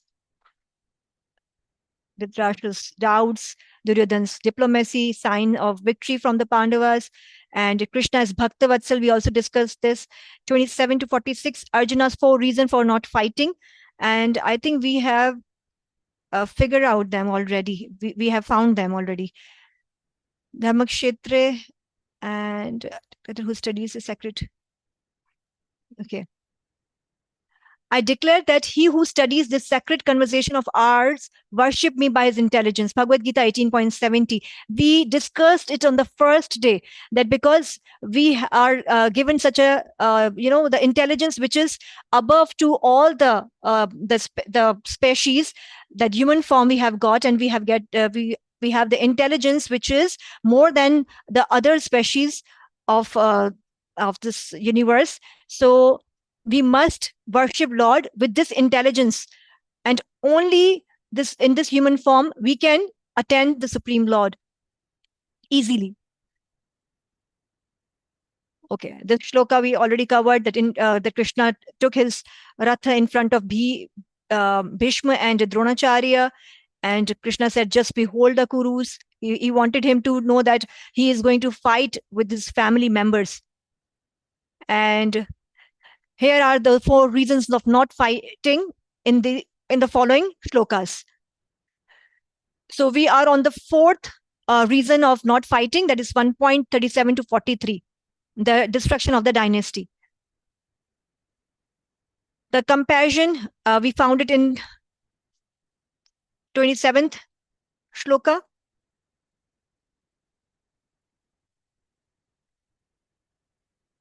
Oh, I'm so sorry. I have not shared the screen with you. So sorry, and nobody asked me to do that. Yeah, everybody was, maybe including me, was wondering maybe you are reading from the screen. Okay. Right. But there was no screen shared, no, Prabhu? Yeah, that's what I'm saying. So then, maybe like you are seeing, reading from the screen Let me at the start. same. So this is the lesson 1 review, which we have covered, and overview of chapter 1. Dhritarashtra's doubt, Duryodhana's diplomacy, signs of victory, Krishna's Bhaktavatsal, and Arjun's 4 reasons for not fighting, and Dharma Kshetra, religious field. And here, this was the verse I was talking about, that Krishna has given us intelligence and we must use it to remember him, to worship him. And this is the verse which we discussed. And compassion, enjoyment, sinful reactions, destruction of dynasty. These are the 4 reasons. And the 5th one will be in next chapter, chapter 2. Compassion is on 24th verse. When the son of Kunti, Arjuna, saw all these different grades of friends and relatives, he became overwhelmed. Enjoyment, like when everyone will be died, who is going to see me? I'm enjoying the throne. I'm enjoying the kingdom. Nobody will be there to see. Here Srila Prabhupada is saying, who is going to read it? Volunteers. Fast, fast. We are short of time. Prerna Can Mataji, I? start reading. Yes. Prerna Mataji, please. Everyone wants to show his opulence to friends and relatives, but Arjuna fears that all his relatives and friends will be killed on the battlefield, and he will be unable to share his opulence after victory. We all are very fond of showing our opulence. It's very must nowadays that if you are going for vacations, you must share your status, that where you have been, where are you going. Otherwise, how would people know, and how you will enjoy?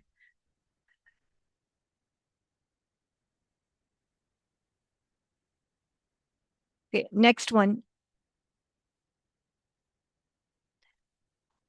Who's going to read? Hare Yes, Komal Krishna. Mataji. Hashikesh Prabhu, next one. Komal Mataji. He is thinking Krishna is not so important. My family is important. Although he is devotee, therefore, Mataji shlokas. I think it's Krishna Adhikare. No. Therefore, Krishna. Yeah, Krishna yoga. 1.31. In the lower stage of devotion, one may be interested in Krishna consciousness, but his real interest is how to improve this material life.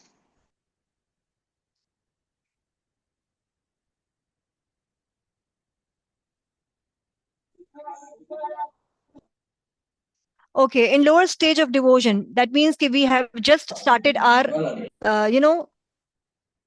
that that seed is just just sprout out. So we may think that we are doing bhakti and all, but still, if we are interested to improve our material life, that means that still we are on the lower level of devotion, lower stage of devotion.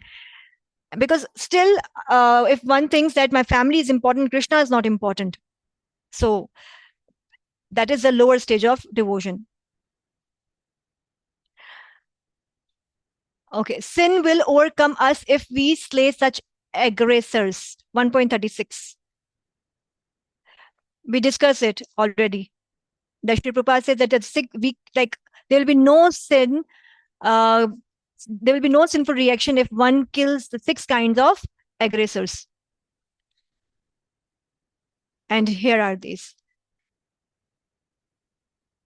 Okay, this is the destruction of dynasty, death of family elders. You can see this is a sequence actually, that what will happen if there will be the death of the family elders, then eternal family tradition is going to vanquished, and family becomes involved in irreligion, degradation of womanhood, and what will happen? The unwanted progeny, and then the community projects and family welfare activities devastated.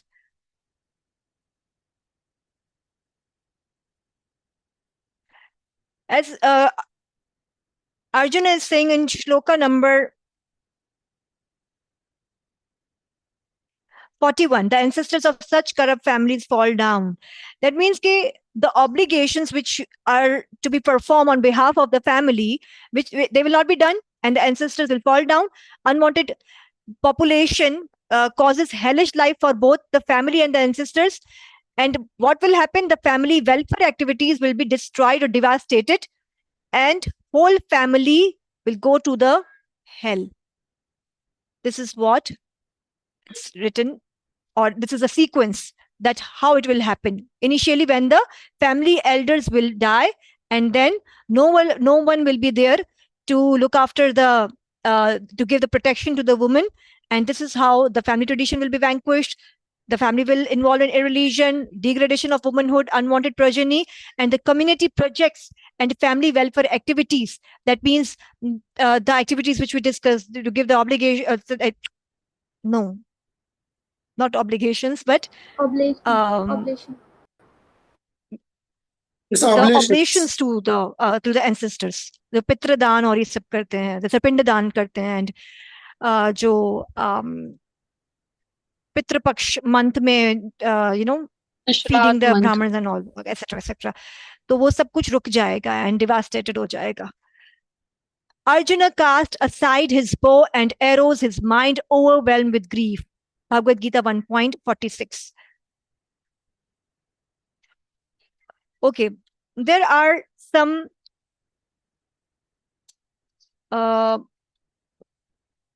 qualities of Vaishnavas which are reflecting on Arjuna's side. And we can see in these shlokas only the qualities of Vaishnava as a disciple in Arjuna. The first one is compassion, because the devotee has compassion. We read about the compassion on 27th shloka, and then it's Shreya. Shreya means the ultimate good for all. So on shloka number 31, we'll see the quality of a devotee, of a disciple of Arjuna. Arjuna is saying here that what good will come from killing my own kinsman.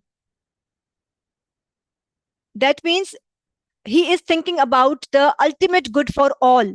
He's not thinking about himself only. He's not concerned about himself only.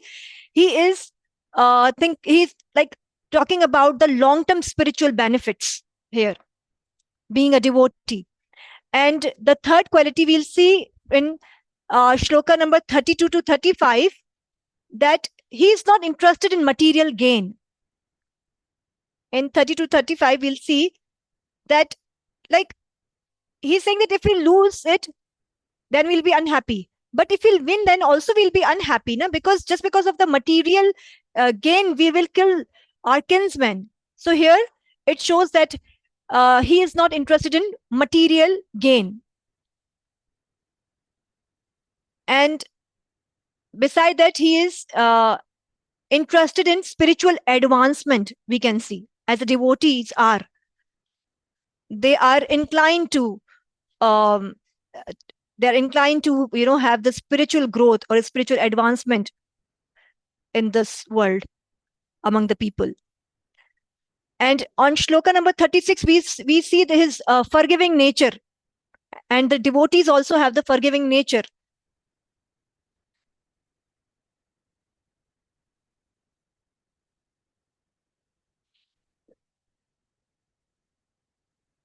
And on shlokas 37 to 38, we'll see that he is not greedy. He's saying here that I'm not greedy for kingdom, for mundane achievement. And on 43rd shloka, we'll see that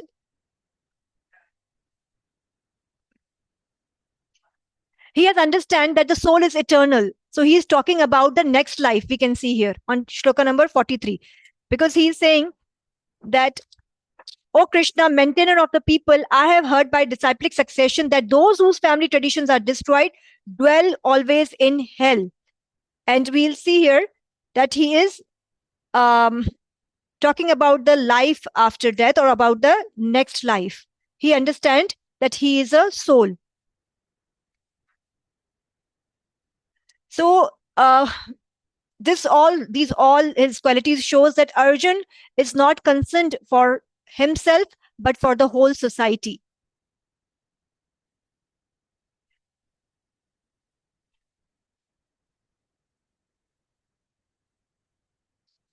Okay, so I think we read till 41 shlokas translation. Who will read 42, 43, 44, 45, 46? No, just a minute. Let me see what is left here. Yes, please kindly read these slides. The translation will be covered here only.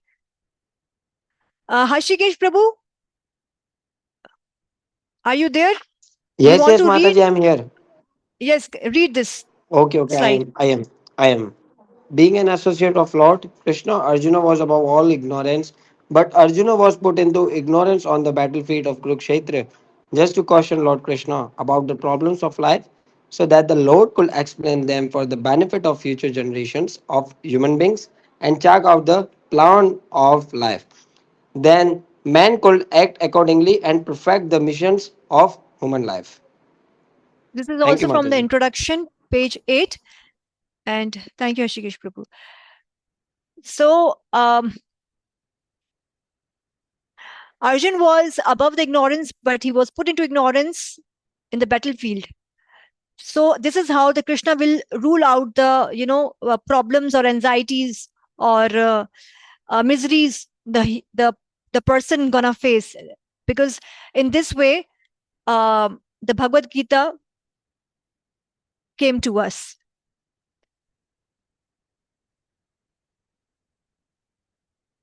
Bhagavad Gita 1.40.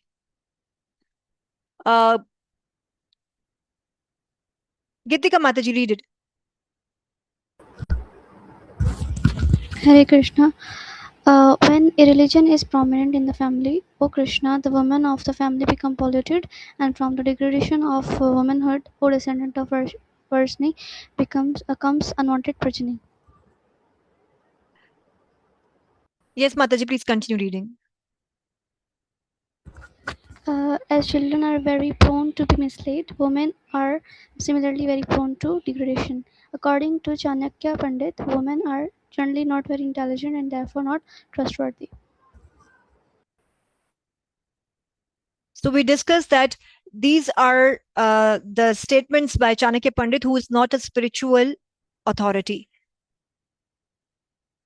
And because we all are the part and parcels of the Krishna, we are the souls. So we must not think that, the being a woman, there is no respect in others' eyes. We have discussed it already. I think no need to further go into this debate. Okay. Prerna Nebwani Mataji, read this. Chanakya Pandit says never trust the politician and woman. Of course, when woman comes to Krishna consciousness, that position is different. We are speaking of ordinary woman. Krishna says in another place, Shrityo Vachas Tatha Chandra. Israyo Vaishyas Tatha Chandro. Bhagavad Gita 1.40, London, July 28, 1973. So Srila Prabhupada has cleared this point of view. Yes, Madhan Prabhu. Chanakya Pandit says never trust the politician. In the Bhagavad Gita, it is stated that when the woman becomes untouched for want of proper protection, there are unwanted children told Sankara. Varana Sankara. Sankara. To insult a caste woman means to bring about disaster in the duration of life. Srimad Bhagavatam 1. Thank you. Who's going to read this?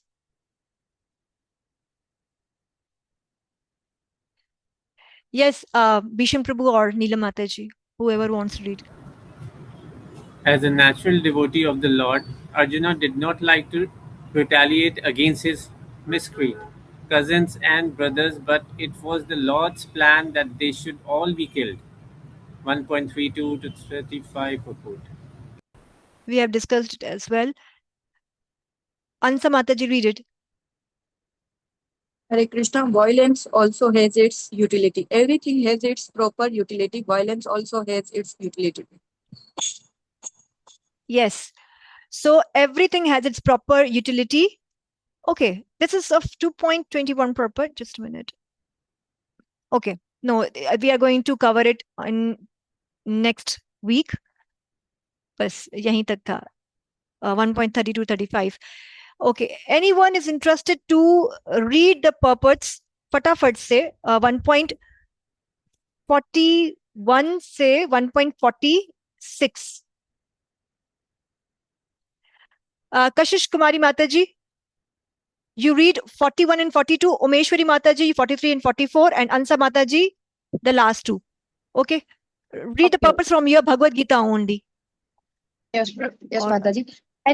An increase of an unwanted population certainly causes hellish life both for the family and for those who destroy the family tradition. The ancestor of such corrupt family fall down because the performance for offering them food and water are entirely stopped. Purport: according to the rules and regulation of fruitive activities, there is a need of proper periodical food and water of the forefather of the family. This offering is performed by worship of Vishnu because eating the remnants of food offered to Vishnu can deliver one from all kinds of sinful reaction. Sometimes the forefathers may be suffering from various type of sinful reaction, and sometimes some of them cannot even acquire a gross material body and are forced Mataji, only read the translation, not the purports. Okay. 42. By the evil deeds of those who destroy the family tradition and thus give rise to unwanted child, all kinds of community project and family welfare activities are devastated. Okay, thank you, Mataji. We have already discussed it. Okay, yes, who was next? Omeshwari Mataji? Read 43 and 44. Mataji. Only the translation, Mataji? Yes, only the translation.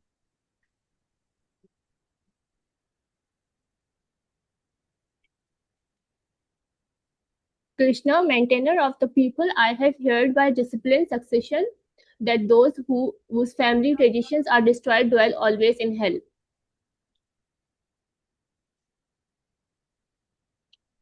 Alas, how strange it is that we are preparing to commit greatly sinful acts driven by the desire to enjoy royal happiness. We are intent on killing our own kinsmen. Thank you, Mataji. Hare Krishna. Answer, Mataji. Better for me if the sons of Dhritarashtra, weapons in the hand, were to kill me unarmed and unresisting on the battlefield. Sanjaya said, Arjuna, having thus spoken on the battlefield, cast aside his bow and arrows and sat down on the chariot, his mind overwhelmed with grief. So here we see that on the 45th shloka that Arjun is saying it's better that Dhritarashtra's sons kill me, like weapons in hand. They kill me unarmed, because he was not at all interested to fight against them. He was we read about that there was a compassion in his heart, and he was thinking about the sinful reactions, and he was thinking about his the destruction of the dynasty. So all these things were there, that were the reasons he did not want to fight. Now what the last shloka of this chapter says, that Arjuna has after saying this, he had set aside his bow and arrows, he sat down the chariot. Now his mind is overwhelmed with grief. So we will hopefully start our next chapter next week. Yes, Ananga Manjari Mataji, we have completed our chapter 1 today. Ananga Manjari Mataji, you raise your hand. Any question? Mataji, please repeat it. Last shloka is completed. The last shloka, I only read the translation, Mataji, because you all are supposed to read the chapter before coming to the class. So we just discuss the important points, and here we saw that now Arjun is overwhelmed with grief, and now he has set aside his bow and arrow. He's not at all in a mood or interested to fight with them. Now we are going to read the fifth reason of this this grief, that he don't want to fight anymore. So we'll discuss it next week, and you may go through the chapter, so it will give you the better understanding whatever we have discussed. And that's all, Mataji. We just discuss about it, that what things come into Arjuna's mind, that Thank you, he Mataji. is not in a mood to fight anymore. Okay, thank you so much. आज जो है वो how many minutes more I have taken? The 11 minutes. Yeah, so sorry to take your precious 11 minutes. So thank you so much. Hare Krishna. See you next week on Monday. And yes, don't forget to join tomorrow, as there is a very special session from 6 to 7 p.m. tomorrow evening. We'll see you. Hare Krishna. Hare Krishna. Hare Krishna. Hare Krishna. Hare Krishna.